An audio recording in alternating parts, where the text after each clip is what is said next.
গভীর রাতে নয়, বরং সকাল ঠিক ৯:৪০ ইরানের সর্বোচ্চ নেতা আলী খামেনিকে লক্ষ্য করে চালানো হয় হামলা। এই সময় বেছে নেওয়ার পেছনে ছিল শেষ মুহূর্তে পাওয়া এক গুরুত্বপূর্ণ গোয়েন্দা তথ্য।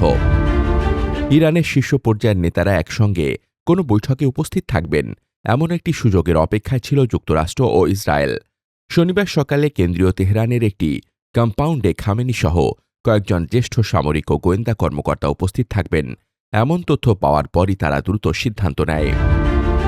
মাসের পর মাস ধরে সর্বোচ্চ নেতার গতিবিধি যে যুক্তরাষ্ট্র ও ইসরায়েল নজরদারিতে রেখেছিল, সামাজিক মাধ্যমে তার ইঙ্গিত দেন মার্কিন প্রেসিডেন্ট ডোনাল্ড ট্রাম্প। এটি মানবসূত্রের তথ্য হতে পারে, তবে প্রযুক্তি নির্ভর নজরদারির সম্ভাবনাই বেশি বলে ধারণা করা হচ্ছে।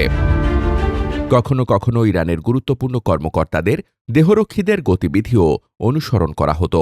দীর্ঘমেয়াদে এমন তথ্য প্যাটার্ন অফ লাইফ তৈরি করতে সাহায্য করে, যা কারো চলাফেরা অভ্যাস ও দুর্বল মুহূর্ত চিহ্নিত করতে কার্যকর। ইরান জানত যে সর্বোচ্চ নেতা শত্রুপক্ষের লক্ষ্যবস্তুতে রয়েছেন, তাই নিরাপত্তা ও পাল্টা গোয়েন্দা ব্যবস্থা নিলেও তা ব্যর্থ হয়েছে বলেই মনে হচ্ছে। এক্ষেত্রেও দিনের আলোয় হামলা হওয়ার সম্ভাবনা কম বলে ভেবেছিল ইরান। নিউ ইয়র্ক টাইমসের তথ্য অনুযায়ী গোয়েন্দা তথ্যটি এসেছিল মার্কিন গোয়েন্দা সংস্থা সিআইএর হাতে, তবে সরাসরি হামলার দায়িত্ব দেওয়া হয় ইসরায়েলকে।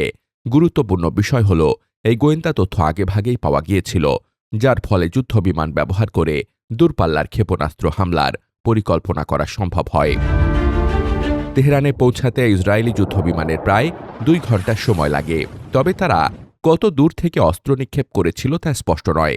স্থানীয় সময় সকাল ৯:৪০ দিকে ওই কম্পাউন্ডে নিক্ষেপ করা হয় ৩০টি বোমা। কম্পাউন্ডের নিচে থাকা ভূগর্ভস্থ বাংকারকে লক্ষ্য করেই এতগুলো বোমা ব্যবহার করা হয়। তেহরানের আরও কয়েকটি স্থাপনাতেও হামলা হয়, যার মধ্যে প্রেসিডেন্ট মাসুদ পেজেশকিয়ানের কার্যালয়ও ছিল। পরে তিনি এক বিবৃতিতে জানান যে তিনি নিরাপদে আছেন। ইরানে হামলার সময় যুক্তরাষ্ট্রের ফ্লোরিডার মার-আ-লাগো বাড়িটিতে তখন গভীর রাত, যেখানে প্রেসিডেন্ট ট্রাম্প তার শীর্ষ কর্মকর্তাদের নিয়ে পরিস্থিতি পর্যবেক্ষণ করছিলেন। ইরানের সর্বোচ্চ নেতার মৃত্যুর নিশ্চিত সংবাদ আসতে অবশ্য কয়েক ঘণ্টা সময় লেগে যায়। ইরান এমন সম্ভাবনার জন্য প্রস্তুত ছিল বলেই শুধু খামেনি নয়, আরও কয়েকজন শীর্ষ কর্মকর্তার উত্তরসূরি আগেই প্রস্তুত রাখা হয়েছিল।